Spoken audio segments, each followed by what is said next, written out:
All right, we do know that a council meeting has been disrupted in Ethekwini. We can take you there now to our reporter Simphiwe Makhanya in Durban.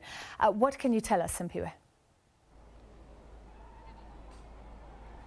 Indeed, Francis, a short while ago we saw quite a strong crowd of ANC supporters storming this entrance, Francis, where we are. This is where the inaugural council meeting of Ethekwini is taking place.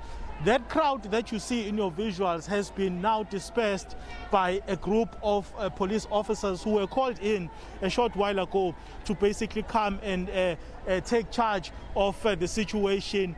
From the morning, Francis, the situation here has been relatively unstable. Unstable in the sense that, you know, even the councillors who are here were continuously raising points of orders, basically making it difficult for the council sitting, you know, to proceed smoothly.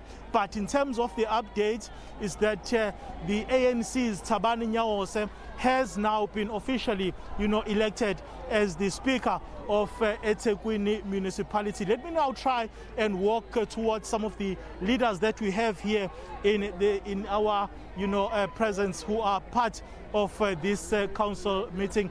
I'm now joined by Mr. Ntuli, who is the chairperson of the IFP in the province of KwaZulu-Natal. Mpemba, thank you very much for your time. Perhaps first and foremost, what do you make of the scenes that have just transpired here? No, it's very unfortunate that when the ANC is realizing that it's going to lose, they pass in people to disrupt a very important work of the voters. The people of Ethekwini, they want this council to be constituted so that the services that they've been waiting for them for decades, they are going to receive them. And it's unfortunate that the ANC wants to cling to the power at the cost of the voters, because you saw their leaders were here earlier. Immediately they left because they were seeing that things were not going their way. You saw their mobs coming here to disrupt the meeting. It's very unfortunate. What should happen now going forward? In fact, as the IFP, what we want to see these councils continuing to sit. You will recall that in terms of the prescripts which regulate the establishment of the municipalities, 14 days after the gazetting, tomorrow is the last day. So it's very important that this meeting continues for the sake of the people of Ethekwini. If the ANC is on the side of the voters, they must allow the democratic processes to unfold so that the people of Ethekwini will get services they've been waiting for decades. Thank you very much for your time. I'm going to ask my colleague Thulani Ngcobo to walk with me as we try and solicit a comment from the DA. And Nicole, thank you very much for joining us. Your reaction to what has just transpired now? Well, it's a complete joke. I mean, it was clear before this vague interruption happened that there was the ANC were trying deliberately to disrupt this meeting. There were complaints about the tent and complaints about COVID and complaints about all measure of silly things. And then a group of mostly elderly women led by a few young men, amidst all the security, all this police, all this, you know, Metro police, manages to kick down the fence and disrupt council, and the ANC used it as an opportunity to get up and leave. The whole thing's a complete joke, and the reality is when this council sits, the outcome is going to be the outcome. So the ANC must make peace with what it is, and you know, no one was arrested. There's just been no consequences for these people. Talk to us about the agreement that you guys as opposition parties have come to in terms of who's going to be the leader, mayor, deputy mayor, and so on. At the moment, there's no specific agreement. You know, we're not in agreement with anyone. We've said we'll nominate our candidates for mayor, and you know, we hope other opposition political parties will work with us. So that's the position that we're in at the moment. And I think that, you know, opposition parties in the city have enough power and the desperate will to get rid of the ANC. And I think that that's what we are likely to see. It's not a foregone conclusion, but I think, you know, the fact that the ANC are behaving like this is a clear indication that they are worried about what's going to happen. So there's no agreement, as it were, in as much as, you know, us putting up candidates and other political parties putting up candidates and people working together to get rid of the ANC.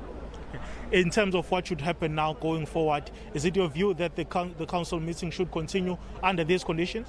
Well, yes, absolutely. We're not scared of some, people wearing ANC T-shirts. The reality is there's now no electricity. The head of electricity is here to apparently address that issue. But we believe that the ANC were going to stall this meeting at any costs. The reality is that this council has to be convened by today, or else the municipality goes into administration. So there is a lot on the table, and whether this happens today or tomorrow, it's still going to happen. The outcome will be the outcome, which is the point we've made very clearly to the ANC, that this is all quite frivolous. And many of them seem to think it's a complete joke. People laughing and making, being completely silly. This is a city of almost 4 million people. People's lives are in our hands here as public representatives. This council must elect its leadership, and we must get on with the task at hand. Okay, thank you very much for your time. That's Nicole from the Democratic Alliance. I'm going to ask my colleague Tulani Ngobo to walk with me as we try and get the response from the African National Congress. So, of course, we saw that the people who stormed this council meeting were wearing ANC regalia. So it's going to be important to get a view from the African National Congress with regards to the situation that has just transpired here. I can certainly tell our viewers that since the morning, the situation has been very, tense here.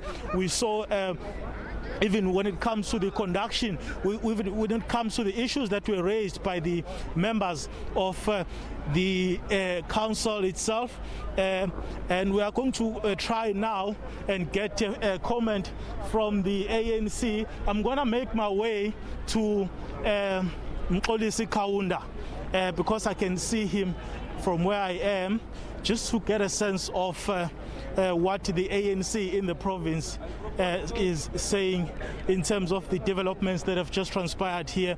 I see the former mayor of Ethekwini, Mr. Mxolisi Kaunda. Thank you very much for your time. You are live on SABC News. Just your reaction, sir, in terms of what transpired here today. We saw your supporters storming this meeting unannounced. I'm not too sure about the statement that our supporters, I'm sure your cameras will have shown red t-shirts, yellow t-shirts which flooded the area, and I felt that I was not safe. I then vacated the area. Most of the people who stormed the meeting say, I was there, we've got it on record, they were wearing ANC regalia. What is the ANC saying about this? I'm not the spokesperson of the ANC today. You know that there's Nhlakani Pontombela who speak on behalf of the movement, but I'm a former mayor, I'm not even a mayor. Exactly. So I'm just an ordinary councillor who was willing here to participate in the process which entrenches our democracy in South Africa. But can we we are really disappointed that we could not proceed because there were technical challenges of electricity which started earlier on before we even elected the speaker. So those challenges still persist. So we thought that it's important for us to remain here because I'm not leaving up until if the electricity problem is sorted out, we'll go back and participate. But can you at least condemn this incident? I know you're not the spokesperson of the ANC, I know you're not the mayor at the moment, but can you condemn what has transpired here as the former mayor of this municipality? Yeah, the electricity has been giving us in terms of the disruptions from the supporters of the ANC who were wearing their regalia entering the precincts of the meeting. Yeah, anyone who disrupts the meeting, that is not acceptable. Yes. You condemn that? Yes, we condemn that. Okay. Thank you very much. As the ANC deployee who's here to participate in a democratic process. Thank you very much, Thank you. That's the former mayor of Ethekwini there, Mxolisi Kaunda, saying that he condemns what has just transpired. It was kind of difficult for him, though, to agree to actually condemn what has transpired here. Of course, as he said, most of these councillors who are still gathered here are still waiting for the processes to unfold in terms of the electricity being back. But I'm now going to hand over to my colleagues in Johannesburg to hear what the situation is looking like in other parts of the province. Thank you very much, Simphiwe Makhanya.